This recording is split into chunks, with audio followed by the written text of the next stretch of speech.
Some provocations expose themselves if left unanswered. Some misunderstandings shrink when not fed. Silence protects your state from becoming a public spectacle before it has become private understanding.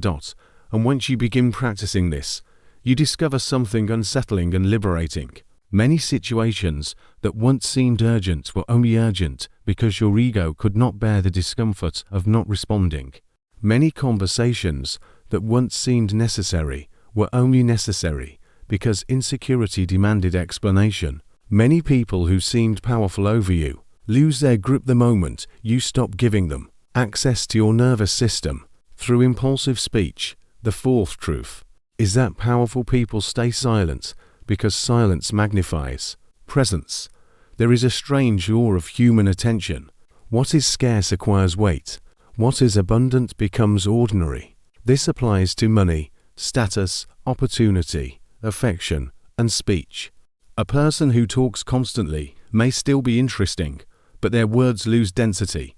A person who speaks sparingly is often listened to more carefully, because the mind unconsciously assumes selectivity. If they are not always speaking, then what they do say must matter.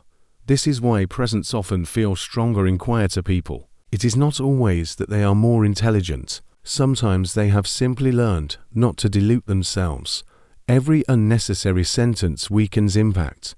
Every repeated explanation lowers the perceived value of the original point. Every attempt to clarify what should have been left standing makes the speaker appear less certain. But a person who speaks with restraint creates rhythm. Their silence becomes part of the message. Their words land against emptiness, and emptiness gives them contrast. You can see this in leadership. The leader who comments on everything soon sounds like background noise. The leader who listens, watches, and then speaks at decisive moments often shifts the room with a sentence. Why?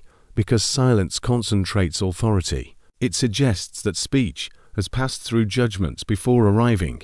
Machiavelli understood the theatrical nature of power, not theatrical in the cheap sense, but in the sense that human beings respond to what they perceive. A restrained person appears more in command because restraint implies internal order. It implies that impulse is not running the system. It implies that this person does not need constant verbal output to establish their existence. Presence grows when speech decreases and substance increases. There is also a psychological effect on others. When you talk too much, people relax around your availability. They know where you stand, how you feel, what you think, and what you will probably do next. Mystery fades. Attention softens. But when you speak less, people listen more closely. When you do speak, they search for meaning. They assign weight. They remember your phrasing. Your voice gains gravitational force because it is not flooding the environment. This does not mean becoming artificially cold or trying to look deep by saying nothing. Forced silence is just another performance.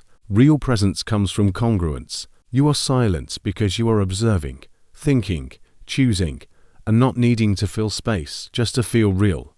Your quiet is not tension, it is command. Watch truly self-possessed people.